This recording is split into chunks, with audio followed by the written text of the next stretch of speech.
Hello aspirants, job seeker IQ में आपका स्वागत है।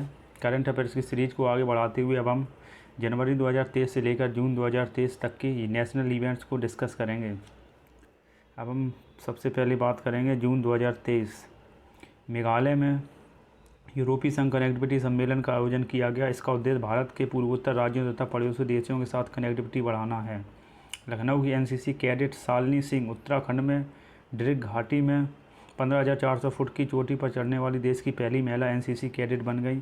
पर्यटन क्षेत्र में महिलाओं को भागीदारी को बढ़ाने के लिए महाराष्ट्र में आई नामक लिंग समावेशी पर्यटन नीति की शुरुआत की गई। इसके अलावा कुछ पर्यटक स्थलों पर महिला बाइक टैक्सी सेवा भी शुरू की जाएगी। ब्रॉड फाइनेंस ग्लोबल द्वारा जारी रिपोर्ट के अनुसार टाटा ग्रुप को देश का सबसे वैल्यूएबल ब्रांड का खिताब दिया गया। Centre for science and environments SCE द्वारा स्टेट ऑफ इंडियाज़ एनवायरनमेंट 2023 में पर्यावरण प्रदर्शन के मामले में तेलंगाना भारत का शीर्ष राज्य है। Cost of living survey report Mercer संस्था द्वारा जारी किया गया। भारत का सबसे महंगा शहर मुंबई है। दूसरा और तीसरा स्थान न्यू दिल्ली और बेंगलुरु का है। वैश्विक स्तर पर मुंबई का स्थान 147 है। हरियाणा के मुख्यमंत्री मनोहर लाल खट्टर ने राज्य के पद्म पुरस्कार विजेताओं को 10,000 रुपये मासिक पेंशन देने की घोषणा की है। उड़ीसा में केंद्रीय संस्कृति मंत्रालय के सहयोग से भुवनेश्वर में पहला जनजातीय खेल महोत्सव का आयोजन किया गया। इसमें 26 राज्यों के 5,000 एथलीटों ने भाग लिया। बंदरगाह नौवहन जलमार्ग मंत्रालय द्वारा बंदरगाहों को ड्रेजिंग संचालन की क्षमता बढ़ाने के लिए सागर समृद्धि नामक online dredging monitoring system launch किया गया। केंद्रीय मंत्री जितेंद्र सिंह ने जम्मू कश्मीर के भद्रवाह घाटी में लेवेंडर महोत्सव का उद्घाटन किया। इसका आयोजन one week one lab campaign के तहत किया गया। उत्तर प्रदेश के कुंभ मेला के ऐतिहासिक महत्व को उजागर करने के लिए डिजिटल कुंभ संग्रहालय का निर्माण किया जाएगा। यह संग्रहालय भारतीय संस्कृति को प्रदर्शित करेगा, जो कुंभ मेला में आने वाले श्रद्धालुओं को आकर्षित करेगा। राजस्थान के उदयपुर में देश की पहली CNG संचालित टॉय ट्रेन की शुरुआत की गई। इसका नाम महाराणा प्रताप एक्सप्रेस ट्रेन रखा गया।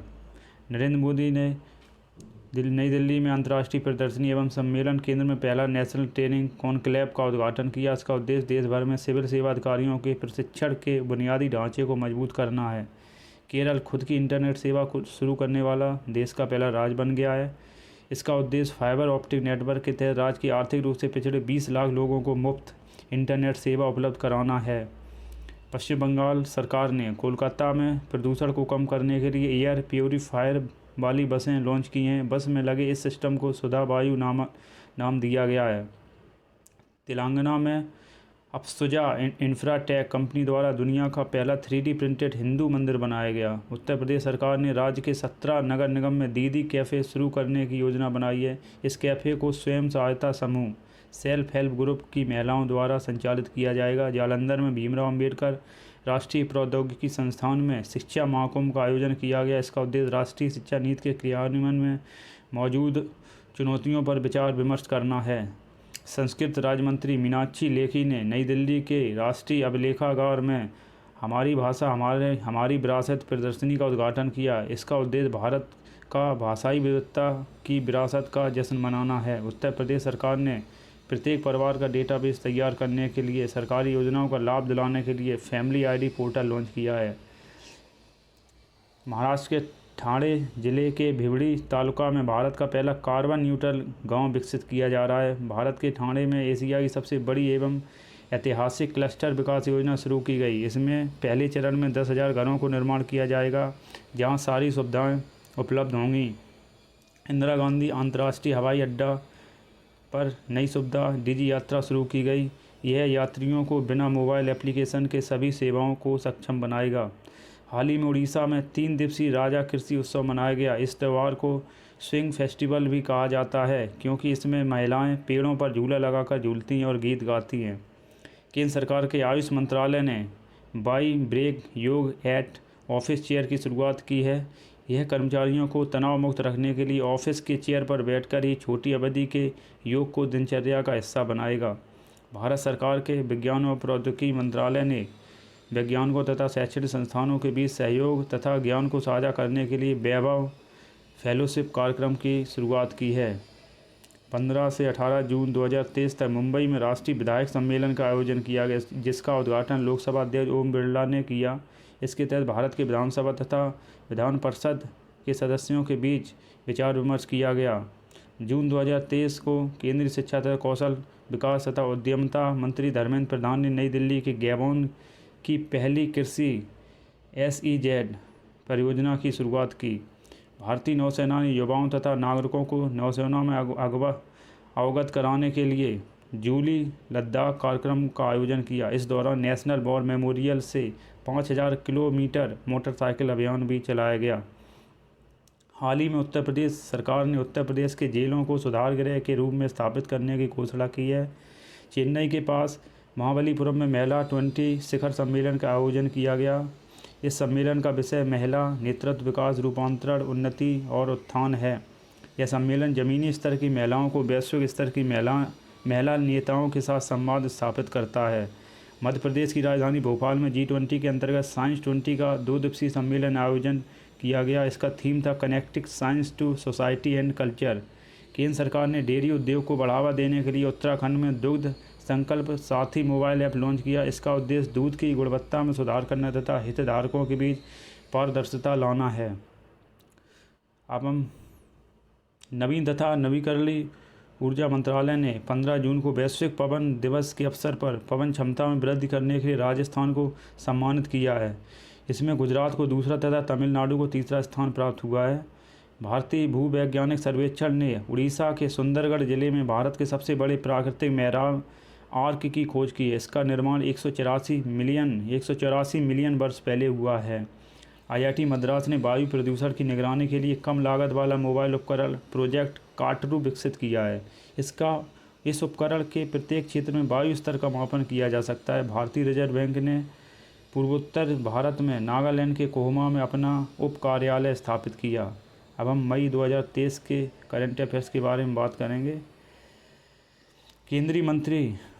केंद्रीय कृषि मंत्री नरेंद्र सिंह तोमर ने नई दिल्ली में अपनी तरह की पहले मिलेट्स एक्सपीरियंस सेंटर का उद्घाटन किया। इसका उद्देश्य आम जनता के बीच मिलेट्स उत्पादन के लिए जागरूकता बढ़ाना है। भारतीय सेना ने पहली बार 5 महिला अधिकारियों को आर्टिलरी रेजिमेंट तोपखाना रेजिमेंट में शामिल किया है। भारत और बांग्लादेश के बीच व्यापार को बढ़ावा देने के लिए केंद्रीय मंत्री नित्यानंद राय ने मेघालय के जयंता हिल्स में दापकी भूम बंदरगाह का उद्घाटन किया है। रक्षा मंत्री राजनाथ सिंह ने चंडीगढ़ में भारत के पहले वायुसेना हेरिटेज सेंटर का उद्घाटन किया। इस हेरिटेज सेंटर में विभिन्न युद्धों में वायुसेना की भूमिका को दर्शाया गया है। केंद्रीय पत्तन, पोत, परिवहन तथा जलमार्ग मंत्री सर्बानंद सोनोवाल ने जीरो कार्बन उत्सर्जन के लक्ष्य को पाने के लिए हरित सागर का शुभारंभ किया। इसका उद्देश्य बंदरगाहों के विकास तथा संचालन में इकोसिस्टम को बढ़ावा देना है। केंद्रीय स्वास्थ्य एवं परिवार कल्याण मंत्रालय ने लर्निंग मैनेजमेंट इंफॉर्मेशन सिस्टम सक्षम लॉन्च किया है। किसने लॉन्च किया सक्षम इकोसिस्टम? केंद्रीय स्वास्थ्य तथा परिवार कल्याण मंत्रालय ने। इसका उद्देश्य भारत में सभी स्वास्थ्य पेशेवरों को चिकित्सा प्रशिक्षण प्रदान करना है। तेलंगाना सरकार ने टेस्ट रोबोटिक्स फ्रेमवर्क नामक नई नीति शुरू की है। इसका उद्देश्य राज्य को भारत में रोबोटिक्स के क्षेत्र में अग्रणी राज्य के रूप में स्थापित करना है। तेलंगाना के मुख्यमंत्री चंद्रशेखर राव ने हैदराबाद में हरे कृष्णा हेरिटेज टावर की आधारशिला रखी। इसमें राधा कृष्ण और स्वामी वेंकटेश्वर के मंदिर होंगे। भारत में पहली बार नई दिल्ली में शंघाई सहयोग संगठन SCO स्टार्टअप फोरम का आयोजन किया है। इसका उद्देश्य SCO देशों के बीच स्टार्टअप, रोजगार सृजन, नवाचार आदि को बढ़ावा देना है। SCO की मीटिंग 2023 भारत में की जा रही है। केंद्रीय शिक्षा मंत्रालय के तहत लाल बहादुर शास्त्री अंतर्राष्ट्रीय हवाई अड्डा वाराणसी पर भारत का पहला रीडिंग लाउंज लगाया गया। यह विभिन्न भाषाओं में पुस्तकों का संग्रह है। इसका उद्देश्य लोगों में किताबें पढ़ने की आदत को विकसित करना है। MIT वर्ल्ड पीस यूनिवर्सिटी ने पुणे में एशिया की पहली सबसे रिसर्च लैब का निर्माण किया। इसका उद्देश्य पेट्रोलियम तथा गैस उद्योग के लिए कर्मचारी को प्रशिक्षण प्रदान करना है। प्रधानमंत्री नरेंद्र मोदी ने नई दिल्ली के प्रगति मैदान में अंतर्राष्ट्रीय संग्रहालय प्रदर्शनी 2023 का उद्घाटन किया। इसके तहत विभिन्न कालखंडों के सांस्कृतिक व ऐतिहासिक धरोहरों को संरक्षित किया जाएगा। 16 मई 2023 को तमिलनाडु में भारत के सबसे बड़े स्काई वॉक ब्रिजों में से एक उद्घाटन का उद्घाटन मुख्यमंत्री M.K. स्टालिन ने किया। यह पुल 570 मीटर लंबा है जो मावलम रेलवे स्टेशन की टी नगर बस टर्मिनल से जोड़ता है। मध्य प्रदेश की राजधानी भोपाल सतत विकास लक्ष्यों के स्थानीयकरण को बड़ा अपनाने वाला भारत का पहला शहर बन गया। भोपाल में स्वैच्छिक स्थानीय समीक्षा प्रक्रिया को लागू किया गया है जो SDG में प्रगति की जांच करेगा। मध्य प्रदेश की राजधानी भोपाल सतत विकास लक्ष्यों के स्थानीयकरण को अपनाने वाला भारत का पहला शहर बन गया है। भोपाल में स्वैच्छिक स्थानीय समीक्षा प्रक्रिया को लागू किया गया है जो SDG में प्रगति की जांच करेगा। केंद्रीय पर्यावरण वन एवं जलवायु परिवर्तन मंत्री भूपेंद्र यादव ने भारतीय मानकीय अनुसंधान तथा शिक्षा परिषद देहरादून में सतत भूमि प्रबंधन के लिए उत्कृष्टता केंद्र का उद्घाटन किया। भारतीय प्रौद्योगिकी संस्थान मद्रास ने भारत इजराइल जल प्रौद्योगिकी केंद्र स्थापित करने के लिए इजराइल के साथ साझेदारी की है। इसका उद्देश्य भारत में जल संसाधन प्रबंधन में चुनौतियों का समाधान करना है। NEP सारथी कार्यक्रम UGC ने राष्ट्रीय शिक्षा नीति 2020 के बेहतर क्रियान्वयन में छात्रों को शामिल करने के लिए इस कार्यक्रम की शुरुआत की है। इसके तहत शिक्षा के क्षेत्र में छात्रों को एम्बेसडर चुना जाएगा। हाल ही में हिमाचल प्रदेश के मुख्यमंत्री सुखविंदर सिंह सुक्खू ने राज्य में हरित हाइड्रोजन के उत्पादन को बढ़ावा देने के लिए ग्रीन हाइड्रोजन नीति तैयार करने की घोषणा की है। राष्ट्रीय बाघ संरक्षण प्राधिकरण ने चीता प्रोजेक्ट को देखरेख के लिए 11 सदस्यीय चीता परियोजना संचालन समिति का गठन किया है। इस समिति के अध्यक्ष राजेश गोपाल नियुक्त किए गए हैं। महाराष्ट्र सरकार ने स्वच्छ मुख अभियान के लिए क्रिकेटर सचिन तेंदुलकर को स्माइल एम्बेसडर चुना है। यह मौखिक स्वच्छता को बढ़ावा देने का अभियान है। भारतीय नौसेना के पूर्व अधिकारी Abhilash Tomy Golden Globe Race पूरी करने वाले पहले भारतीय बन गए। इन्होंने समुद्र के रास्ते पूरी दुनिया का चक्कर लगाया और वैश्विक स्तर पर दूसरा स्थान हासिल किया। उत्तर प्रदेश सरकार ने एक थीम पार्क रामलैंड बनाने की घोषणा की है जो डिज्नीलैंड की तरह होगा। यह भगवान राम की कहानी दिखाने के लिए लोगों को आकर्षित किया जाएगा। Uttar Pradesh school health programme के तहत बच्चों के लिए डिजिटल हेल्थ कार्ड बनाने वाला भारत का पहला राज्य बन गया है। इसके तहत बच्चों की स्वास्थ्य संबंधी रिपोर्ट ऑनलाइन डाउनलोड किया जा सकेगा। उत्तराखंड में स्थित भगवान शिव की तुंगनाथ मंदिर को राष्ट्रीय महत्व का स्मारक घोषित किया जाएगा। यह मंदिर 12,800 फीट की ऊंचाई पर स्थित होगा। हाल ही में पंजाब में चलने के अधिकार को लागू करने वाला भारत का पहला राज्य बन गया है। इसका उद्देश्य पैदल यात्री तथा साइकिल सवारों की मौतों की संख्या कम करना है। केंद्रीय विदेश और संस्कृति राज्य मंत्री मीनाक्षी लेखी ने नई दिल्ली में बुद्धम शरणम गच्छामि प्रदर्शनी का उद्घाटन किया। इसमें बौद्धिक संस्कृति को प्रदर्शित किया गया तथा श्रीलंका और म्यांमार के चित्र भी प्रदर्शित किए गए। राष्ट्रीय फुटबॉल महासंघ ने भारतीय फुटबॉल टीम के पूर्व कप्तान प्रदीप कुमार बनर्जी के सम्मान में 23 जून को AIFF ग्रास रूट डे के रूप में घोषित किया गया। पश्चिम बंगाल में स्थापित शांति निकेतन को यूनेस्को की विश्व विरासत सूची में शामिल करने की सिफारिश की गई है। भारत के मुख्य न्यायाधीश DY चंद्रचूड़ ने देश के ई-कोड तथा ई-फाइलिंग को बढ़ावा देने के लिए ई-फाइलिंग 2.0 लॉन्च किया है।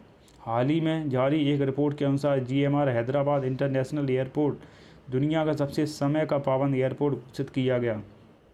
केंद्रीय गृह मंत्री अमित शाह ने गुजरात के द्वारका में राष्ट्रीय तटीय पुलिस अकादमी की आधारशिला रखी। यहां तटीय सुरक्षा में लगे पुलिसकर्मियों को प्रशिक्षण दिया जाएगा। केंद्रीय गृह एवं सहकारिता मंत्री अमित शाह ने नई दिल्ली में जनगणना भवन का उद्घाटन किया। यहां 1981 से लेकर अब तक की सभी जनगणना को संकलित किया गया है। हाल ही में गोवा ने पर्यटन क्षेत्र में द्विपक्षीय सहयोग को बढ़ाने के लिए उत्तराखंड के साथ समझौता किया है। केरल के मुख्यमंत्री ने केरल को भारत का पहला पूर्ण ई-गवर्नेंस राज्य घोषित किया है। यहाँ सभी सार्वजनिक सेवाओं का संचालन ऑनलाइन माध्यम से होगा। पटना नगर निगम सेंट्रल बैंक डिजिटल करेंसी का उपयोग करने वाला भारत का पहला नगर निगम बन गया है। यहाँ डिजिटल मुद्रा के जरिए भुगतान की सारी प्रक्रिया होगी। 1 से 5 दिसंबर 2023 को केरल के तिरुवनंतपुरम में वैश्विक आयुर्वेद महोत्सव का आयोजन किया जाएगा। इसका उद्देश्य स्वास्थ्य क्षेत्र में आयुर्वेद चिकित्सकों को वैश्विक मंच पर एक साथ लाना है। प्रधानमंत्री नरेंद्र मोदी ने असम में पूर्वोत्तर भारत की पहली वंदे भारत ट्रेन को हरी झंडी दिखाई, जो गुवाहाटी से न्यू जलपाईगुड़ी के बीच चलाई गई। प्रधानमंत्री नरेंद्र मोदी ने रेडियो कार्यक्रम मन की बात के 100 एपिसोड होने पर जनशक्ति प्रदर्शनी का उद्घाटन किया। इसमें 12 भारतीय कलाकारों की कलाकृतियों को प्रदर्शित किया गया। हाल ही में दिल्ली सरकार ने ग्रीष्म ऋतु में वायु प्रदूषण को निपटने के लिए समर एक्शन प्लान जारी किया। इसका मुख्य उद्देश्य धूल की समस्या का प्रबंधन करना है। भारत को पेट्रोकेमिकल के क्षेत्र में आत्मनिर्भर बनाने के लिए महाराष्ट्र के रत्नागिरी जिले में दुनिया का सबसे बड़ा रिफाइनरी कॉम्प्लेक्स बनाया जाएगा। स्वच्छ भारत मिशन के तहत केरल का वायनाड जिला भारत का पहला ODF प्लस जिला बन गया है। रेल मंत्रालय द्वारा जनता की शिकायतों का त्वरित निवारण के लिए रेल वॉर रूम की स्थापना की गई। यहाँ जनता की शिकायतें प्रदर्शित की जाएंगी तथा कड़ी निगरानी की जाएगी। हाल ही में यमुना प्राधिकरण ने भारत की पहली पॉड टैक्सी परियोजना को मंजूरी दी है। यह टैक्सी सड़क से अलग एक ट्रैक पर चलेगी और बिजली द्वारा संचालित होगी। भारतीय पुरातत्व सर्वेक्षण ने उड़ीसा में स्थित कपिलेश्वर मंदिर को संरक्षित स्मारकों की सूची में जोड़ने का निर्णय लिया। हाल ही में उत्तर प्रदेश ने राज्य में 5G तकनीक को बढ़ावा देने के लिए युवाओं को इसके बारे में प्रशिक्षित करने के लिए 5G टेक्नोलॉजी ट्रेनिंग प्रोग्राम शुरू किया है। गाजियाबाद अलीगढ़ एक्सप्रेसवे पर NHAI ने बिटुमिनस कंक्रीट का उपयोग कर 100 घंटे में 100 किलोमीटर सड़क का निर्माण कर महत्वपूर्ण उपलब्धि हासिल की है। उड़ान 5.1 नागरिक उड्डयन मंत्रालय ने देश के दूर दराज क्षेत्रों में हेलीकॉप्टरों के माध्यम से कनेक्टिविटी बढ़ाने के लिए इसकी शुरुआत की है। प्रोजेक्ट स्मार्ट आवास एवं शहरी मामले मंत्रालय तथा रेल मंत्रालय ने Mumbai Ahmedabad high speed railway स्टेशनों के आसपास के क्षेत्रों को विकसित करने के लिए प्रोजेक्ट स्मार्ट की शुरुआत की है। इसके लिए उन्होंने जापान कॉर्पोरेशन एजेंसी से समझौता किया है।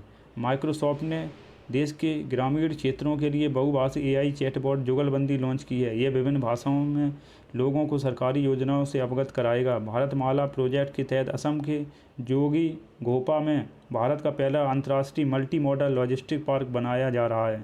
इसका उद्देश्य भारत के पड़ोसी देशों के साथ व्यापार को बढ़ावा देना है। मुख्यमंत्री तीर्थ दर्शन योजना के तहत बुजुर्गों को हवाई मार्ग के जरिए तीर्थ यात्रा पर भेजने वाला मध्य प्रदेश भारत का पहला राज्य बन गया है। अब हम अप्रैल 2023 के करंट अफेयर्स के बारे में बात करेंगे।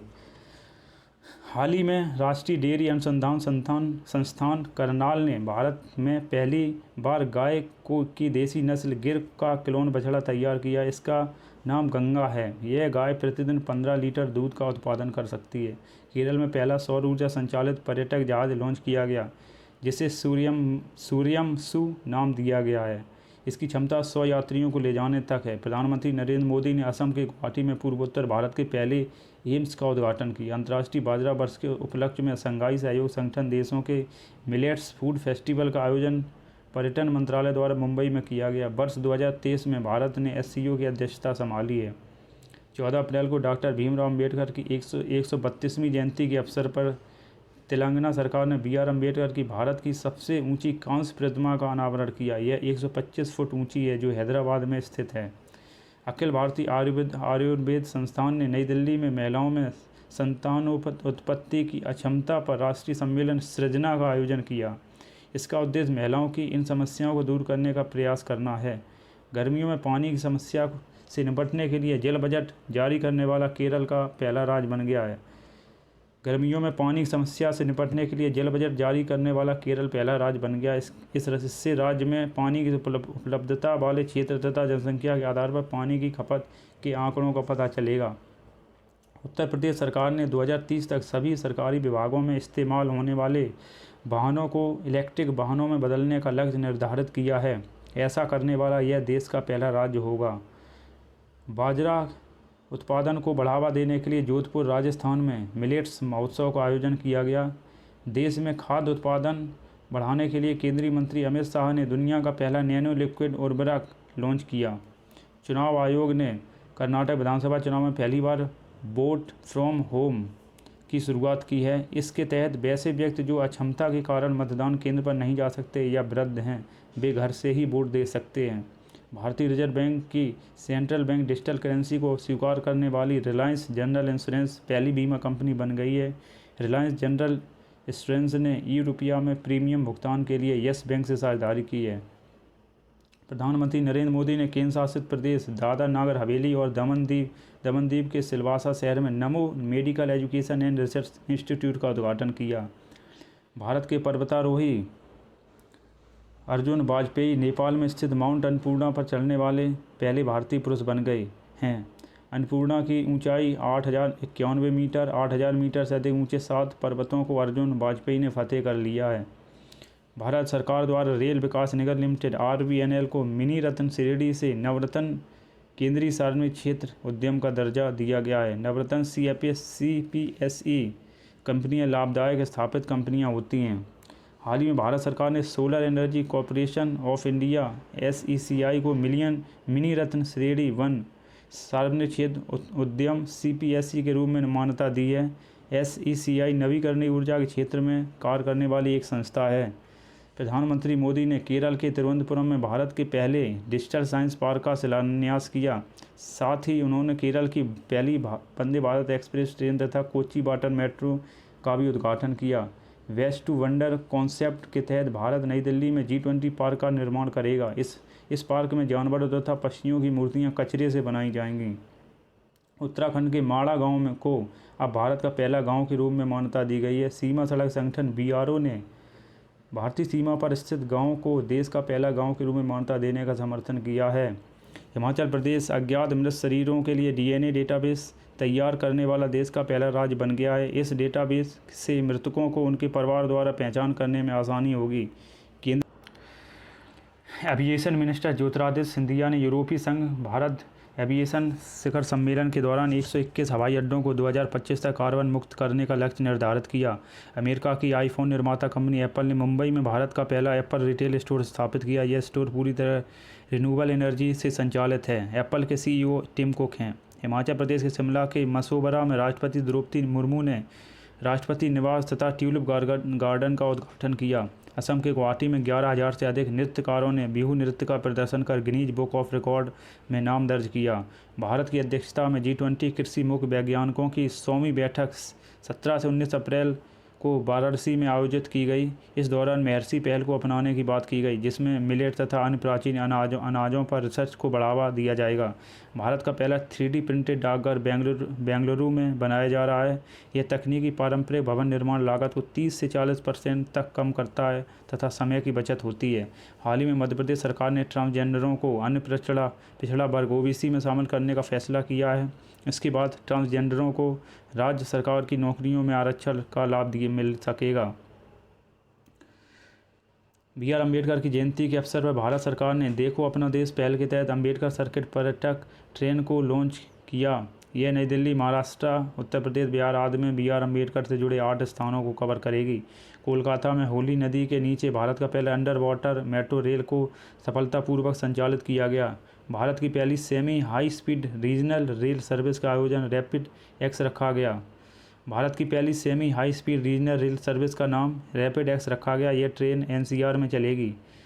Association for democratic reforms ADR द्वारा जारी रिपोर्ट के अनुसार आंध्र प्रदेश के मुख्यमंत्री जगनमोहन रेड्डी देश के सबसे अधिक संपत्ति वाले मुख्यमंत्री हैं, जबकि पश्चिम बंगाल की मुख्यमंत्री ममता बनर्जी सबसे कम हैं। भारत हाल ही में केंद्रीय कानून मंत्री ने जम्मू विश्वविद्यालय में भारतीय संविधान के डोगरी संस्करण को लॉन्च किया। राजस्थान सरकार ने 11 अप्रैल को समाज सुधारक ज्योतिबा फुले की जयंती को सार्वजनिक अवकाश घोषित किया है। कूल रूफ पॉलिसी तेलंगाना सरकार द्वारा शुरू की गई है। इसका उद्देश्य राज्य में गर्मी के प्रभाव को कम करने के लिए घरों की छतों को ठंडा रखने का प्रयास करना है। उत्तर प्रदेश के महाराजगंज में विश्व का पहला एशियाई राजा गिद्ध संरक्षण एवं प्रजनन केंद्र स्थापित किया गया। इसका उद्देश्य गिद्धों की विलुप्त हो रही प्रजाति को संरक्षित करना है। पूर्वोत्तर भारत का सबसे बड़ा बहुउद्देशीय इंडोर स्टेडियम मेघालय के शिलोंग में बनाया जा रहा है, जिसका नाम जवाहरलाल नेहरू स्टेडियम रखा गया है। इस स्टेडियम में विभिन्न खेलों के लिए सुविधाएं उपलब्ध होंगी। केंद्रीय गृह मंत्री अमित शाह ने अरुणाचल प्रदेश के किबुथु गांव में वाइब्रेंट विलेज प्रोग्राम का शुभारंभ किया। इसकी घोषणा बजट 2023 में की गई थी। इसका उद्देश्य भारत के सीमावर्ती गाँव के लोगों के जीवन के स्तर में सुधार करना है। हाल ही में भारत को 1 जनवरी 2024 से 4 वर्ष के कार्यकाल के लिए संयुक्त राष्ट्र के सांख्यिकी निकाय का सदस्य चुना गया है। ये अंतर्राष्ट्रीय सांख्यिकी गतिविधियों के लिए निर्णय लेने वाला निकाय है। हाल ही में चीन ने अरुणाचल प्रदेश के कुछ क्षेत्रों को अपना बताते हुए 11 स्थानों के नाम परिवर्तित कर दिया है। चीन अरुणाचल प्रदेश को तिब्बत का दक्षिणी भाग जगनान कहता है। पर्यटन विभाग और कला संस्कृति विभाग द्वारा 15-16 अप्रैल को बिहार के गोपालगंज में थावे फेस्टिवल का आयोजन किया गया। इसका उद्देश्य थावे दुर्गा मंदिर के प्रति पर्यटकों को आकर्षित करना है। द्रौपदी मुर्मू ने असम के काजीरंगा राष्ट्रीय उद्यान में गज उत्सव 2023 का उद्घाटन किया। इसका उद्देश्य भारत के राष्ट्रीय विरासत पशु हाथी का संरक्षण करना है। हम मार्च 2023 करंट अफेयर्स के बारे में डिस्कस करेंगे। उत्तर प्रदेश के रायबरेली में हॉकी स्टेडियम का नाम भारत की महिला हॉकी खिलाड़ी रानी रामपाल के नाम पर रखा गया है। स्टेडियम का नाम रानीज गर्ल्स हॉकी टर्फ कर दिया गया है। पहली बार किसी महिला खिलाड़ी के नाम पर स्टेडियम का नाम रखा गया है। हाल ही में जारी सेलिब्रिटी ब्रांड वैल्यूएशन रिपोर्ट 2022 के अनुसार अभिनेता रणवीर सिंह भारत के सबसे मूल्यवान सेलिब्रिटी बन गए हैं। वहीं भारतीय क्रिकेटर विराट कोहली दूसरे स्थान पर हैं। चोल काल में निर्मित हनुमान जी की चोरी हुई कांस्य मूर्ति पुनः ऑस्ट्रेलिया से वापस तमिलनाडु में लाया गया। केंद्रीय मंत्री नरेंद्र सिंह तोमर ने प्रधानमंत्री फसल बीमा योजना के तहत बीमा दावा वितरण के लिए डिजी क्लेम लॉन्च किया है, जिसके माध्यम से डिजिटल तरीके से सीधे किसानों के बैंक खातों में भुगतान किया जाएगा। केंद्रीय कपड़ा मंत्री पीयूष गोयल ने तमिलनाडु में भारत का पहला मेगा टेक्सटाइल पार्क लॉन्च किया।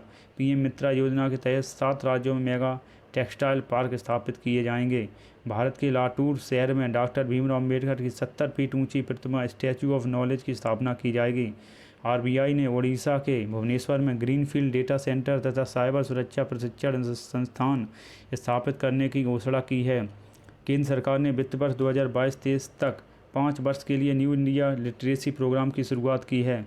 इसका उद्देश्य 15 वर्ष से अधिक आयु वर्ग के 5 करोड़ अशिक्षित व्यक्तियों को शिक्षित करना है।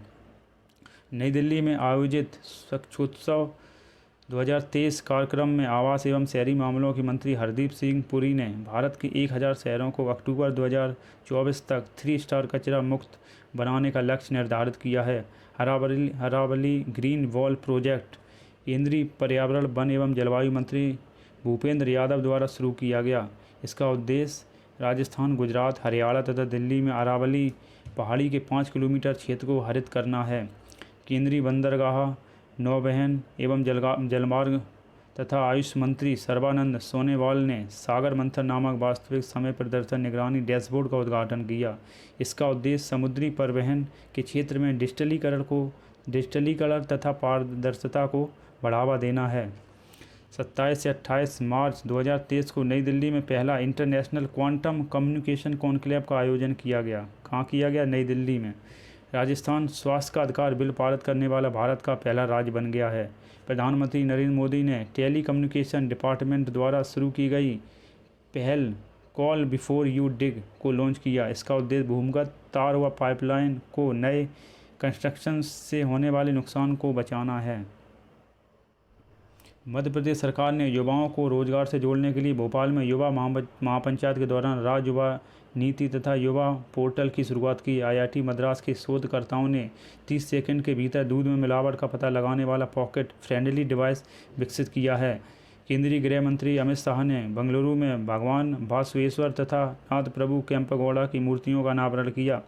हाल ही में उड़ीसा सरकार ने गंधमर्दन पहाड़ी क्षेत्र को जैव विविधता विरासत घोषित किया है। नेशनल ग्रीन ट्रिब्यूनल एनजीटी ने रामसर स्थलों की सुरक्षा में विफल होने के कारण केरल सरकार पर 10 करोड़ का जुर्माना लगाया गया है। एनजीटी की स्थापना 2010 को की गई थी। केंद्रीय ग्रामीण विकास मंत्री गिरिराज सिंह ने ग्रामीण युवाओं को कुशल बनाने तथा उद्योग में उनकी भागीदारी बढ़ाने के लिए कैप्टिव रोजगार पहल की शुरुआत की। प्रधानमंत्री नरेंद्र मोदी ने नई दिल्ली में 6G विजन डॉक्यूमेंट लॉन्च किया। वर्ष 2030 तक भारत में 6G सेवाएं शुरू करने का लक्ष्य है। 22 मार्च 2023 को बिहार राज्य ने अपना 111वां स्थापना दिवस मनाया। हाल ही में उत्तराखंड के नैनीताल में एशिया के सबसे बड़े अंतर्राष्ट्रीय लिक्विड मिरर टेलीस्कोप का उद्घाटन किया गया। केंद्रीय मंत्री भूपेंद्र यादव की अध्यक्षता में राष्ट्रीय सतत तटीय प्रबंधन केंद्र की पहली बैठक नई दिल्ली में आयोजित की गई। राजस्थान के मुख्यमंत्री अशोक गहलोत ने राजस्थान में 19 नए जिले और 3 नए मंडल बनाने की घोषणा की है। भारत की G20 अध्यक्षता के तहत गंगटोक सिक्किम में B20 का आयोजन किया गया। मुख्य चुनाव आयुक्त राजीव कुमार ने बेंगलुरु में वोट फेस्ट 2023 का उद्घाटन किया, जिसका उद्देश्य मुख्य चुनाव प्रक्रिया पर जागरूकता पैदा करना है। केंद्रीय गृह मंत्रालय ने सेवानिवृत्त अग्निवीरों के लिए केंद्रीय औद्योगिक सुरक्षा बल CISF एवं BSF में रिक्तियों में 10% आरक्षण की घोषणा की है। सांख्यिकी एवं कार्यक्रम कार्यान्वयन मंत्रालय MOSPI के राज्य मंत्री ने नई दिल्ली में भारत में पहला महिला और पुरुष 2022 शीर्षक से प्रकाशन का 24वां संस्करण जारी किया है। सांख्यिकी और कार्यक्रम कार्यान्वयन मंत्रालय के राज्य मंत्री ने नई दिल्ली में भारत में महिला और पुरुष 2022 शीर्षक से प्रकाशन का 24वां संस्करण जारी किया। 15 मार्च 2023 को केंद्रीय कृषि मंत्री नरेंद्र सिंह तोमर ने बेंगलुरु कर्नाटक में एग्री यूनिफेस्ट कार्यक्रम का उद्घाटन किया। एशिया के सबसे बड़े अंतर्राष्ट्रीय खाद्य एवं आतिथ्य मेला आहार 2023 का आयोजन केंद्रीय खाद्य प्रसंस्करण उद्योग मंत्रालय के सहयोग से नई दिल्ली में आयोजन किया गया। आहार 2023 का मेला का आयोजन नई दिल्ली में किया गया। हाल ही में उत्तराखंड सरकार ने राज्य सरकार के विभिन्न पदों पर राज्य के गठन के लिए आंदोलन करने के लिए 10% क्षैतिज आरक्षण को मंजूरी दी है। उत्तराखंड सरकार ने जो आंदोलन भाग लिए उन लोगों के लिए जॉब में 10% क्षैतिज आरक्षण देने को मंजूरी दी है। केंद्रीय सड़क एवं परिवहन मंत्री नितिन गडकरी ने बेंगलुरु में पहली मेथनॉल से चलने वाली बसों का अनावरण किया। तमिलनाडु का 18वां वन्यजीव अभयारण्य थानथाई पेरियार वन्यजीव अभयारण्य एरोड जिले में स्थापित किया जाएगा। संस्कृति मंत्रालय द्वारा 60 वर्ष और उससे अधिक आयु के देश के अनुभवी कलाकारों को वित्तीय सहायता प्रदान करने के लिए वयोवृद्ध कलाकारों के लिए वित्तीय सहायता के नाम से एक योजना का संचालन किया जाता है। भारत की पहली महिला locomotive pilot Surekha Yadav Vande Bharat express चलाने वाली पहली महिला लोको पायलट बनी। प्रधानमंत्री नरेंद्र मोदी ने कर्नाटक के हुबली में श्री सिद्धरुद्रा रेलवे स्टेशन पर 1.5 किलोमीटर लंबे विश्व के सबसे लंबे रेलवे प्लेटफॉर्म का उद्घाटन किया। पहले गोरखपुर था, अब ये बन गया है हुबली रेलवे स्टेशन। अशोक लेलैंड ने तमिलनाडु में अपने होसुर संयंत्र में 100% महिला कर्मचारियों के साथ एक all women production line launch किया है। भारतीय वायुसेना में ग्रुप कैप्टन शैलजा धामी भारतीय वायुसेना में कॉम्बैट यूनिट की कमान संभालने वाली पहली महिला अधिकारी बनी। सेवलॉन इंडिया कंपनी ने पूर्व क्रिकेटर सचिन तेंदुलकर को अपने स्वस्थ भारत मिशन के लिए दुनिया का पहला हैंड एम्बेसडर बना। हैंड एम्बेसडर पहले कौन है? सचिन तेंदुलकर। केंद्रीय युवा मामले तथा खेल मंत्री अनुराग सिंह ठाकुर ने IIT रोपड़ पंजाब से युवा उत्सव भारत @2047 लॉन्च किया। 8 मार्च 2023 को मुंबई में अखिल भारतीय महिला लोक कला सम्मेलन का आयोजन किया गया। बॉम्बे स्टॉक एक्सचेंज BSE और संयुक्त राष्ट्र महिला भारत ने वित्तीय साक्षरता के प्रति महिलाओं को सशक्त बनाने के लिए फिन एम्पावर कार्यक्रम की शुरुआत की। भारत के चंद्रपुर एवं यवतमाल जिलों को जोड़ने वाले राजमार्ग पर 200 मीटर लंबा बांस क्रैश बैरियर लगाया गया। यह बांस के क्रैश बैरियर को बाहुबली नाम दिया गया। महिला एवं बाल विकास मंत्रालय द्वारा पोषण के महत्व के बारे में जागरूकता बढ़ाने के लिए 20 मार्च से 3 मार्च तक 5वां पोषण पखवाड़ा मनाया गया। इसकी थीम थी सभी के लिए पोषण, एक साथ स्वास्थ्य भारत की ओर। जल शक्ति मंत्रालय द्वारा ग्रामीण जल एवं स्वच्छता क्षेत्र की महिला चैंपियनों को सम्मानित करने हेतु 4 मार्च 2023 को नई दिल्ली में स्वच्छ सुजल शक्ति सम्मान 2023 का आयोजन किया गया।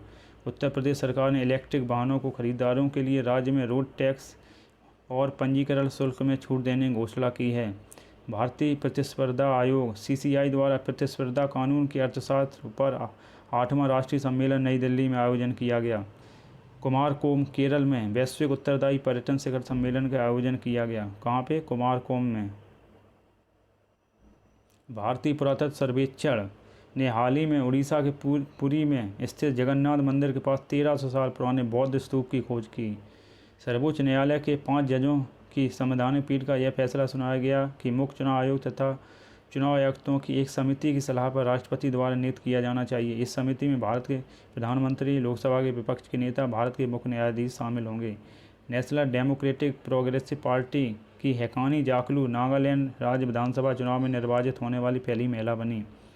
राजस्थान सरकार ने हाल ही में जयपुर में भारत की पहली व्यवहार प्रयोगशाला की स्थापना की मंजूरी दी है। 1 मार्च 2023 को जम्मू कश्मीर के श्रीनगर से एशिया की अब तक की सबसे लंबी साइकिल रेस को हरी झंडी दिखाई गई।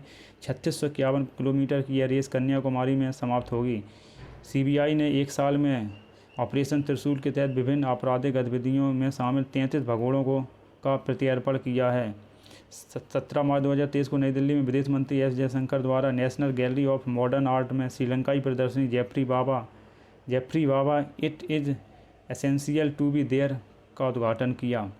केंद्रीय शिक्षा मंत्री धर्मेंद्र प्रधान ने घोषणा की है कि 2 ऑस्ट्रेलियाई विश्वविद्यालय बोलोगोंग और डिकिन विश्वविद्यालय गुजरात के गिफ्ट सिटी में कैंपस स्थापित करेंगे। कौन कौन बोलोगोंग और डिकिन विश्वविद्यालय गुजरात के गिफ्ट सिटी में स्थापित होंगे। मध्य रेलवे ने पूरे ब्रॉड गेज नेटवर्क का 100% विद्युतीकरण कर दिया है। किसने? मध्य रेलवे ने। भारतीय रेलवे ने उत्तराखंड राज्य के पूरे ब्रॉड गेज नेटवर्क का भी 100% विद्युतीकरण कर दिया है। स्वदेश दर्शन 2.0 कार्यक्रम पर्यटन मंत्रालय द्वारा शुरू किया गया। अब हम फरवरी 2023 के करंट अफेयर्स के बारे में बात करेंगे। वाणिज्य एवं उद्योग मंत्रालय के तहत MPDA द्वारा फरवरी 2023 में इंडिया इंटरनेशनल सी फूड का आयोजन कोलकाता में किया गया। इसका उद्देश्य भारतीय समुद्री खाद्य उत्पादों के निर्यात को बढ़ावा देना है। कपड़ा मंत्रालय द्वारा टेक्नोटेक्स 2023 का आयोजन 22 से 24 फरवरी 2023 तक मुंबई में किया गया। भारत में पहली बार 20 फरवरी 2023 को लद्दाख के पैगोंग त्सो झील में फ्रोजन लेक मैराथन आयोजित किया गया। इसे आधिकारिक तौर पर Guinness book of world record में सबसे ऊंची फ्रोजन लेक मैराथन के रूप में शामिल किया गया। याया त्सो झील को लद्दाख की पहली जैव विविधता विरासत स्थल के रूप में भी प्रस्तावित किया गया है। 26 फरवरी 2023 को भद्रबाहु जम्मू कश्मीर में पर्यटन मंत्रालय द्वारा स्नो मैराथन का आयोजन किया गया। 3 दिवसीय एशिया आर्थिक संवाद का 7वां संस्करण पुणे इंटरनेशनल सेंटर के सहयोग से विदेश मंत्रालय द्वारा पुणे महाराष्ट्र में किया गया। ऑपरेशन सद्भावना कार्यक्रम के तहत जम्मू से लेह तथा चंडीगढ़ में से नुब्रा तक फंसे यात्रियों को निकालने के लिए वायुसेना द्वारा IL-76 विमान का प्रयोग किया गया। ऑपरेशन सद्भावना कार्यक्रम के तहत जम्मू से लेह और चंडीगढ़ से नुब्रा तक फंसे यात्रियों को निकालने के लिए वायुसेना द्वारा IL-76 विमान का प्रयोग किया गया। किसका प्रयोग किया गया? IL-76। 16 फरवरी 2023 को प्रधानमंत्री नरेंद्र मोदी ने मेजर ध्यानचंद नेशनल स्टेडियम नई दिल्ली में राष्ट्रीय आदि महोत्सव का उद्घाटन किया। भारत की पहली स्वदेशी रूप से विकसित ट्रेन नियंत्रण एवं पर्यवेक्षण प्रणाली IATS स्वदेशी स्वचालित ट्रेन पर्यवेक्षण की शुरुआत दिल्ली मेट्रो रेल कॉरपोरेशन द्वारा अपनी रेल लाइन पर की गई है। केंद्रीय सड़क परिवहन मंत्री नितिन गडकरी ने महाराष्ट्र के नागपुर में दुनिया के सबसे बड़े महाराष्ट्र के पहले दिव्यांग पार्क की आधारशिला रखी। अखिल भारतीय तकनीकी शिक्षा परिषद AICTE, पुलिस अनुसंधान एवं विकास ब्यूरो BPRD और भारतीय साइबर अपराध समन्वय केंद्र द्वारा संयुक्त रूप से एक राष्ट्रीय हैकाथॉन कवच 2023 का आयोजन किया गया। इसका उद्देश्य साइबर सुरक्षा और अपराध की चुनौतियों से निपटने के लिए नवीन विचारों तथा तकनीकी समाधान की पहचान करना है। भारतीय विशिष्ट पहचान प्राधिकरण ने लोगों को आधार कार्ड से अपने संबंधित उनके प्रश्नों का उत्तर पाने में मदद करने के लिए एक चैटबॉट आधार मित्र लॉन्च किया है। भारत सरकार ने बजट के दौरान बाजरा के लिए एक अंतर्राष्ट्रीय ब्रांड नाम श्री अन्न पेश किया है। भारत की पहली AC double decker electric bus की शुरुआत मुंबई में की गई। भारत में पहली बार केरल के इरिंजादपल्ली श्री कृष्ण मंदिर में रमन नामक एक रोबोट हाथी को पेश किया गया। यह 11 फीट ऊंचा और 800 किलोग्राम का है। संचार, इलेक्ट्रॉनिक्स एवं सूचना प्रौद्योगिकी और रेलवे मंत्री अश्विनी वैष्णव ने अमृत पैक्स 2023 डाक टिकट प्रदर्शनी का उद्घाटन नई दिल्ली में किया गया। राष्ट्रपति द्रौपदी मुर्मू द्वारा दूसरी भारतीय चावल कांग्रेस 2023 का उद्घाटन कटक में किया गया। उत्तर प्रदेश सरकार ने एक परिवार एक नौकरी प्रस्ताव को लागू करने के लिए एक इकाई के रूप में परिवारों की पहचान करने के लिए परिवार एक पहचान के निर्माण के लिए पोर्टल लॉन्च किया। खान मंत्रालय के अनुसार भारत में पहली बार जम्मू और कश्मीर में 5.9 मिलियन टन लिथियम भंडार की खोज की गई। जम्मू कश्मीर के गुलमर्ग में भारत का पहला ग्लास इग्लू रेस्टोरेंट खोला गया। भारत सरकार ने 22,500 करोड़ रुपए के बजटीय पर व्यय के साथ वर्ष 2026 तक नमामि गंगे मिशन 2 को मंजूरी प्रदान की है। एशिया का पहला फ्लोटिंग फेस्टिवल मध्य प्रदेश के मंदसौर में आयोजित किया गया। आर्द्र भूमि के संरक्षण के लिए केंद्रीय पर्यावरण, वन एवं जलवायु परिवर्तन मंत्री भूपेंद्र यादव द्वारा आर्द्र भूमि बचाओ अभियान का शुभारंभ किया गया। उपराष्ट्रपति जगदीप धनखड़ ने फरीदाबाद, हरियाणा में 36वें सूरजकुंड अंतर्राष्ट्रीय शिल्प मेले का उद्घाटन किया। इस वर्ष SCO भागीदार राष्ट्र के रूप में शामिल है। इस वर्ष का थीम राज्य नॉर्थ ईस्ट है। इंदौर ग्रीन बॉन्ड लॉन्च करने वाला देश का पहला नागरिक निकाय बन गया है। रिलायंस इंडस्ट्री, RIL और अशोक लीलैंड ने भारी शुल्क वाले ट्रकों के लिए भारत के पहले हाइड्रोजन आंतरिक दहन इंजन H2ICE प्रौद्योगिकी समाधान का अनावरण किया। भारतीय रेलवे ने व्हाट्सएप चैटबॉट के माध्यम से फूड डिलीवरी सुविधा जूप शुरू की है। इसके तहत ट्रेन में यात्रा करने वाले यात्री अब अपने PNR नंबर का उपयोग करके यात्रा करते समय व्हाट्सएप के माध्यम से ऑनलाइन खाना ऑर्डर कर सकते हैं। भारत नॉर्वे एकीकृत महासागर पहल के तहत समझौते के एक भाग के रूप में भारत का पहला समुद्री स्थानिक योजना ढांचा पुडुचेरी में लॉन्च किया गया। पूर्वोत्तर भारत के पहले कंप्रेस्ड बायोगैस संयंत्र परियोजना का शिलान्यास असम के कामरूप जिले में किया गया। महाराष्ट्र के औरंगाबाद शहर का नाम बदलकर छत्रपति संभाजी नगर एवं उस्मानाबाद शहर का नाम धारा से परिवर्तित करने की मंजूरी गृह मंत्रालय द्वारा दी गई। लद्दाख में सभी मौसम में कनेक्टिविटी प्रदान करने के लिए सरकार द्वारा 4.1 किलोमीटर लंबे सिंकुला सुरंग के निर्माण को मंजूरी प्रदान की गई। कर्नाटक सरकार ने राज्य में तटीय पर्यटन को बढ़ावा देने के लिए देश की पहली मरीना एवं नाव बेसिन का निर्माण करने की योजना बनाई। पहला मरीना कहाँ बनाया जा रहा है? कर्नाटक सरकार द्वारा कर्नाटक में बनाया जा रहा है। केरल में लिंग समावेशी पर्यटन स्थलों को बढ़ावा देने के लिए केरल पर्यटन एवं संयुक्त राष्ट्र महिला भारत के बीच एक समझौता ज्ञापन पर हस्ताक्षर हुआ। भारत सरकार ने PM कुसुम योजना को मार्च 2026 तक बढ़ाने का फैसला किया। इसका उद्देश्य 2030 तक गैर जीवाश्म ईंधन स्रोतों से बिजली की स्थापित क्षमता का हिस्सा 40% तक करना है। 25 फरवरी 2023 को प्रधानमंत्री ने नई दिल्ली के तालकटोरा स्टेडियम में वर्सु कन्नड़ दिमावा सांस्कृतिक उत्सव का उद्घाटन किया। मुंबई में चर्चगेट रेलवे स्टेशन का नाम पहले भारतीय RBI गवर्नर CD देशमुख के नाम पर रखा जाएगा। संयुक्त अरब अमीरात के दुबई में आयोजित गल्फ फूड 2023 के 28वें संस्करण में केंद्रीय खाद्य प्रसंस्करण उद्योग मंत्री पशुपति कुमार पारस ने इंडिया पवेलियन गल्फ फूड 2023 का उद्घाटन किया। राष्ट्रीय मातृभाषा दिवस के अवसर पर केरल उच्च न्यायालय ने क्षेत्रीय भाषा में निर्णय प्रकाशित किए। वह ऐसा करने वाला देश का पहला उच्च न्यायालय बन गया है। केरल सरकार ने सीवेज को साफ करने के लिए रोबोटिक स्कैवेंजर बैंडिकूट लॉन्च किया। केरल मैनहोल को साफ करने के लिए रोबोटिक तकनीक का उपयोग करने वाला देश का पहला राज्य बन गया है। भारत दलहन और अनाज संघ द्वारा द पल्स कॉन्क्लेव 2023 का आयोजन मुंबई में किया गया। द पल्प कॉन्क्लेव 2023 का आयोजन कहाँ किया गया? मुंबई में। कर्नाटक के मुख्यमंत्री द्वारा बेंगलुरु में 108 नम्मा क्लिनिक का उद्घाटन किया गया।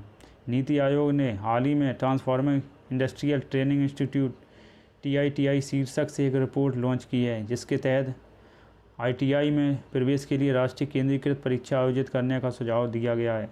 केंद्रीय स्वास्थ्य मंत्रालय ने फाइलेरिया रोग से निपटने के लिए एक राष्ट्रव्यापी अभियान मास ड्रग एडमिनिस्ट्रेशन शुरू किया है। नरेंद्र मोदी ने दयानंद सरस्वती की 200वीं जयंती के उपलक्ष्य पर नई दिल्ली में साल भर चलने वाले समारोह का उद्घाटन किया। भारत ने G20 अध्यक्षता के दौरान बाजरा की खपत और उत्पादन को प्रोत्साहित करने के लिए MIIRA मीरा वैश्विक पहल शुरू करने की योजना बनाई है। मध्य प्रदेश ने राज्य में शराब की खपत को हतोत्साहित करने के लिए नई आबकारी नीति की मंजूरी दी है। इसके तहत शराब की दुकानों से जुड़े आहत और दुकान बंद कर दिए जाएंगे। महाराष्ट्र के मुख्यमंत्री एकनाथ शिंदे को हाल ही में शिवसेना पार्टी ने अपना नया प्रमुख चुना है। भारत और सिंगापुर ने दोनों देशों की भुगतान प्रणाली UPI और पे नाउ को लिंक करने की योजना बनाई है। भारत और सिंगापुर ने भारत सरकार द्वारा पुणे में 430 करोड़ रुपए की लागत से पहला ठोस अपशिष्ट से हाइड्रोजन संयंत्र स्थापित किया जाएगा। राजस्थान सरकार ने हाल ही में वेटलैंड XC2 संरक्षण प्रतिष्ठान योजना की घोषणा की है। 8 साल तक इसका वित्त पोषण फ्रांस द्वारा किया जाएगा। इलेक्ट्रॉनिक्स एवं सूचना प्रौद्योगिकी मंत्रालय MIT द्वारा डिजिटल भुगतान उत्सव का आयोजन किया गया। इस उत्सव का शुभारंभ नई दिल्ली से किया गया। यह उत्सव 9 फरवरी से 9 अक्टूबर 2023 तक आयोजित किया जाएगा। इसका उद्देश्य डिजिटल भुगतान के बारे में जागरूकता बढ़ाना है। ऑपरेशन एएजी केरल पुलिस द्वारा चलाया गया। इसका उद्देश्य केरल विरोधी सामाजिक गतिविधियां रोकथाम अधिनियम के तहत सूचीबद्ध भगोड़ों को गिरफ्तार करना है।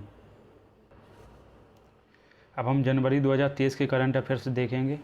भारतीय चिकित्सा प्रणाली के लिए राष्ट्रीय आयोग और केंद्रीय आयुर्वेदिक विज्ञान अनुसंधान परिषद द्वारा आयुर्वेदिक कॉलेजों और अस्पतालों के माध्यम से स्वास्थ्य अनुसंधान क्षेत्रों में वैज्ञानिक अनुसंधान को बढ़ावा देने के लिए स्मार्ट कार्यक्रम की शुरुआत की गई। सुप्रीम कोर्ट के 5 जजों के संविधान बेंच ने केंद्र सरकार के नोटबंदी के फैसले को चुनौती देने वाली 58 याचिकाओं को खारिज कर दिया है।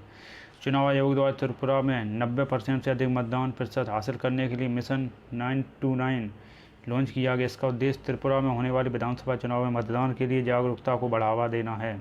कर्नाटक के देवनहल्ली में केंद्रीय गृह मंत्री श्री अमित शाह द्वारा केंद्रीय जासूसी प्रशिक्षण संस्थान की आधारशिला रखी गई। हिमाचल प्रदेश ने ज़रूरतमंद बच्चों और निराश्रित महिलाओं को उच्च शिक्षा की सुविधा प्रदान करने के लिए मुख्यमंत्री सुखाश्रय सहायता कोष की स्थापना 101 करोड़ रुपए के परव्यय से की।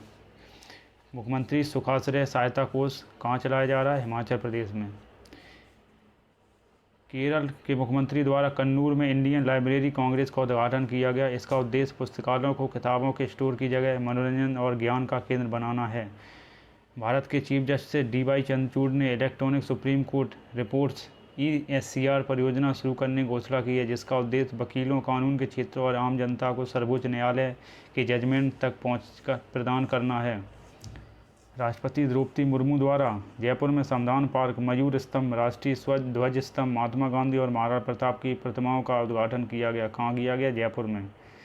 कैप्टन शिवा चौहान सियाचिन में ऑपरेशनल रूप से तैनात होने वाली पहली महिला अधिकारी बनी। उड़ीसा सरकार ने अपने एक पहल जगह मिशन के लिए वर्ल्ड हैबिटेट अवार्ड 2023 जीता। जगह मिशन उड़ीसा में लगभग 3000 झुग्गियों को अपग्रेड करने की एक पहल है।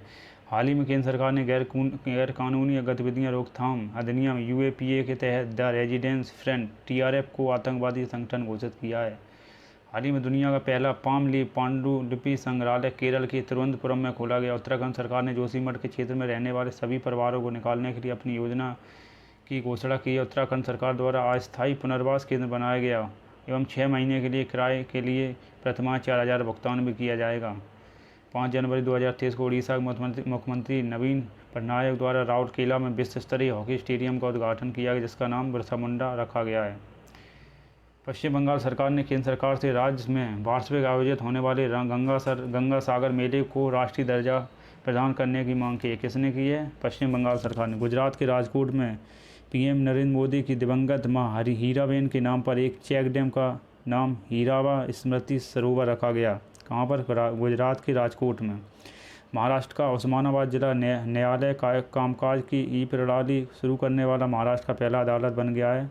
हाल ही में केंद्र सरकार ने हिमाचल प्रदेश में सतलज नदी पर बनने वाली सुन्नी बांध जल विद्युत परियोजना के लिए 2614 करोड़ रुपए के निवेश को मंजूरी दी है।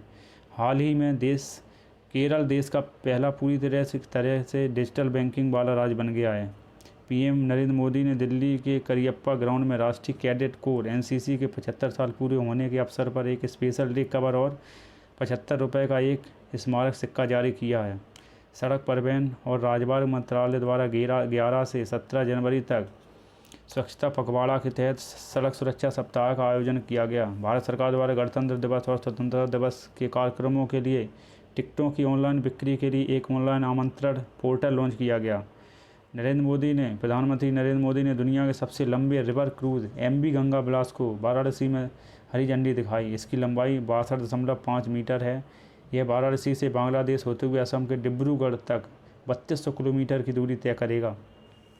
उत्तराखंड सरकार ने राज्य की आदिवासी महिलाओं को सरकारी नौकरियों में 30% क्षैतिज आरक्षण प्रदान करने के लिए विधेयक पारित किया है। हाल ही में गुजरात के हड़प्पा कब्रिस्तानों से 5000 साल पहले की मृत संस्कारों का पता चला है। केरल का कोल्लम जिला संविधान साक्षरता 10 सिटीजन अभियान चलाकर भारत का पहला संविधान साक्षर जिला बन गया है। दृष्टिहीनता को नियंत्रित करने के लिए नीति लागू करने वाला राजस्थान भारत का पहला राज्य बना। नालंदा महाविहार के परिसर में भारतीय पुरातत्व सर्वेक्षण द्वारा 1200 साल पुराने लघु स्तंभों की खोज की गई। प्रधानमंत्री नरेंद्र मोदी ने 2054 करोड़ रुपए की यादगिरी बहुग्राम पेयजल परियोजना का उद्घाटन कर्नाटक के यादगिरी जिले में किया। केरल का वायनाड जिला जिले के सभी आदिवासियों को बुनियादी दस्तावेज प्रदान करने वाला भारत का पहला जिला बन गया। 23 जनवरी को नेताजी सुभाष चंद्र बोस की जयंती पराक्रम दिवस के अवसर पर पीएम मोदी ने अंडमान एवं निकोबार द्वीप समूह के 21 द्वीपों का नाम परमवीर चक्र विजेताओं के नाम पर रखा है। राष्ट्रीय बालिका दिवस के अवसर पर राष्ट्रपति मुर्मू द्वारा नई दिल्ली में पीएम राष्ट्रीय बाल पुरस्कारों से 11 बच्चों को सम्मानित किया है। 2000 किलोवाट पावर की उत्तर भारत की सबसे बड़ी फ्लोटिंग एवं परियोजना का उद्घाटन चंडीगढ़ में वाटर वर्क्स में पंजाब की राज्यपाल एवं चंडीगढ़ के प्रशासक द्वारा किया गया। उपराष्ट्रपति जगदीप धनखड़ ने जयपुर में 83वें अखिल भारतीय पीठासीन अधिकारी सम्मेलन का उद्घाटन किया। दिल्ली के राष्ट्रपति भवन में दिल्ली स्थित मुगल गार्डन का नाम बदलकर अमृत उद्यान रखा गया। गणतंत्र दिवस परेड 2023 में उत्तराखंड की झांकी को सर्वश्रेष्ठ झांकी का पुरस्कार दिया गया। कर्तव्य पथ पर आयोजित होने वाली गणतंत्र दिवस परेड में कुल 23 झांकियाँ प्रदर्शित की गईं। नारकोटिक्स कंट्रोल ब्यूरो एनसीबी की झांकी पहली बार गणतंत्र दिवस के परेड में शामिल हुई। नवनियुक्त अग्निवीर भी पहली बार परेड का हिस्सा बने। इस वर्ष आत्मनिर्भर भारत की थीम को ध्यान में रखते हुए गणतंत्र दिवस परेड में केवल मेड इन इंडिया हथियार प्रणालियों का प्रदर्शन किया गया। भारतीय रेल मंत्रालय ने UFCCC के लिए देश की प्रतिबद्धता के हिस्से के रूप में 2030 तक कार्बन तटस्थ बनने के लिए 5 आयामी योजना की रूपरेखा तैयार की है। किसने की है? भारतीय रेल मंत्रालय ने। राष्ट्रपति मुर्मू ने राजस्थान के माउंट आबू में ब्रह्मा कुमारियों द्वारा आयोजित rising India through spiritual empowerment पर राष्ट्रीय अभियान के शुभारंभ में भाग लिया। रक्षा मंत्री राजनाथ सिंह ने BRO द्वारा अरुणाचल प्रदेश में निर्मित सियोम पुल का उद्घाटन किया। किसने किया? राजनाथ सिंह ने। परीक्षा पे चर्चा कार्यक्रम का 6ठा संस्करण 27 जनवरी को नई दिल्ली में थालकटोरा इंडोर स्टेडियम में आयोजित किया गया, जिसमें पीएम मोदी ने भाग लिया। केंद्रीय संचार, इलेक्ट्रॉनिक्स एवं सूचना प्रौद्योगिकी मंत्री अश्विनी वैष्णव और शिक्षा मंत्री धर्मेंद्र प्रधान ने IIT मद्रास द्वारा बनाए गए भारत में निर्मित mobile operating system Bharat OS का सफलतापूर्वक परीक्षण किया। भारतीय क्रिकेट टीम के पूर्व कप्तान महेंद्र सिंह धोनी ने मशहूर तकनीकी और शिक्षाविद प्रोफेसर के अब्दुल गफ्फार की आत्मकथा का विमोचन किया। किसने किया? महेंद्र सिंह धोनी ने। किसकी आत्मकथा? अब्दुल गफ्फार की आत्मकथा का विमोचन किया। जनवरी 2023 में नई दिल्ली में पहला इंडिया स्टैक डेवलपर सम्मेलन का आयोजन किया गया। 17वें प्रवासी भारतीय दिवस के मौके पर प्रधानमंत्री नरेंद्र मोदी ने एक विशेष डाक टिकट सुरक्षित जाएं प्रशिक्षित जाएं जारी किया। हिमाचल प्रदेश सरकार पुरानी पेंशन योजना बहाल करने वाला भारत का चौथा राज्य बना। आशा करता हूं कि मेरी ये करंट अफेयर्स की सीरीज़ आपको पसंद आ रही होगी। आगे भी मैं ऐसी सीरीज़ लाता रहूँगा जो आपकी आगामी एग्जाम्स की प्रिपरेशन में मदद करेगी। Thanks for watching.